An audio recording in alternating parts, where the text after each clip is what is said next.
भगवान श्री कृष्ण ने क्यों दिया अपने ही पुत्र को कोढ़ी होने का श्राप। आज हम आपको भगवान श्री कृष्ण और उनके पुत्र जांबा से संबंधित एक पौराणिक प्रसंग सुनाएंगे। इस कथा का संबंध पाकिस्तान के मुल्तान शहर में स्थित सूर्य मंदिर से भी जुड़ा है। भविष्य पुराण, स्कंद पुराण और वराह पुराण में इस बात का उल्लेख है कि श्री कृष्ण ने स्वयं अपने पुत्र सांबा को कोढ़ी होने का श्राप दिया था। इस श्राप से मुक्ति पाने के लिए सांबा ने सूर्य मंदिर का निर्माण करवाया था, जो कि पाकिस्तान के मुल्तान शहर में स्थित है। इस सूर्य मंदिर को आदित्य मंदिर के नाम से भी जाना जाता था। लेकिन श्री कृष्ण ने ऐसा क्यों किया, आइए जानते हैं इसके पीछे की कहानी। भगवान श्री कृष्ण के 8 रानियां थीं, जिनमें से एक निषाद राज जामवंत की पुत्री जामवंती थी। जामवंत उन गिने चुने पौराणिक पात्रों में से एक है जो रामायण और महाभारत दोनों काल में उपस्थित थे। ग्रंथों के अनुसार बहुमूल्य मणि हासिल करने के लिए भगवान श्री कृष्ण और जामवंत में 28 दिनों तक युद्ध चला था।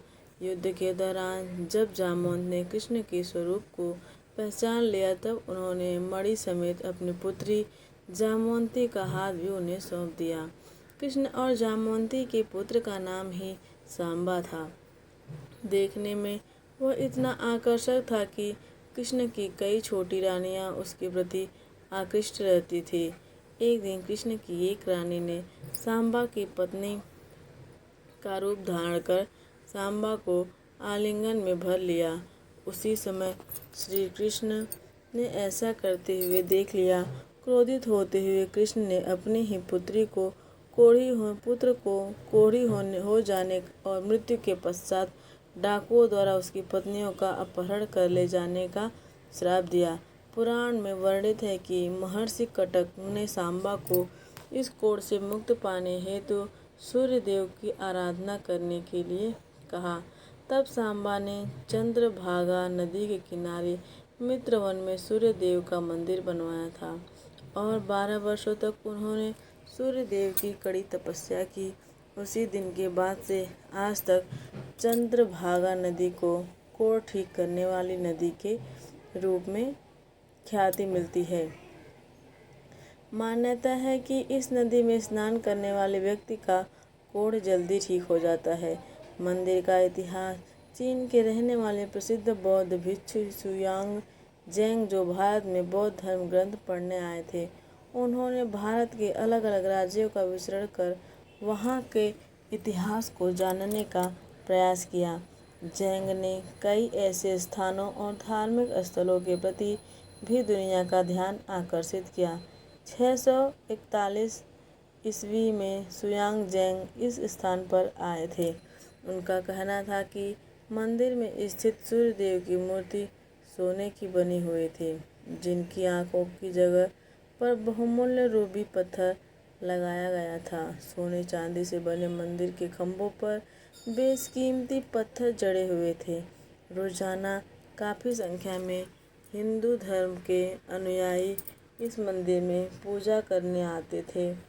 बौद्ध भिक्षु के अनुसार उन्होंने यहाँ देवदासियों को भी नृत्य करते देखा था। सूर्य देव के अलावा भगवान शिव और बुद्ध की मूर्ति भी इस मंदिर में विराजित थी। लेकिन समय के साथ साथ इस मंदिर को सुनहरा काल भी समाप्त होता चला गया। मोहम्मद बिन कासिम की सेना ने जब मुल्ताना को अपने शासन में ले लिया, तब यही मंदिर उनकी सरकार की आय का एक बड़ा साधन साबित हुआ। कासिम ने इस मंदिर में लगे बेशकीमती पत्थर, सोने चांदी सब कुछ वे लूट कर ले गए। मोहम्मद बिन कासिम ने इस मंदिर के साथ एक मस्जिद का निर्माण करवाया था, जो आज के दौर में मुल्तान का सबसे भीड़-भाड़ वाला इलाका है। इसके बाद कोई हिंदू राजा मुल्तान पर आक्रमण न कर पाए। इसके सूर्य मंदिर को एक हथियार के तौर पर इस्तेमाल किया गया। दरअसल जो भी हिंदू शासक मुल्तान की ओर आक्रमण कर करने बढ़ता था। कासिम उसे यह धमकी देता था कि अगर वह मुल्तान पर आक्रमण करते हैं तो कासिम सूर्य मंदिर को तबाह कर देगा। 10वीं शताब्दी में जब अल-बरूनी मुल्तान दौरे पर गए थे तब उन्होंने इस मंदिर का पूरा ब्यौरा दिया। उनके अनुसार 1026 ईस्वी में मोहम्मद गजनी ने इस मंदिर को पूरी तरह तोड़ डाला था।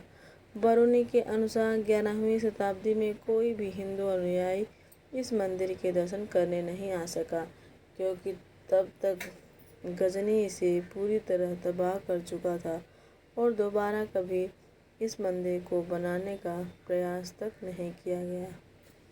धन्यवाद।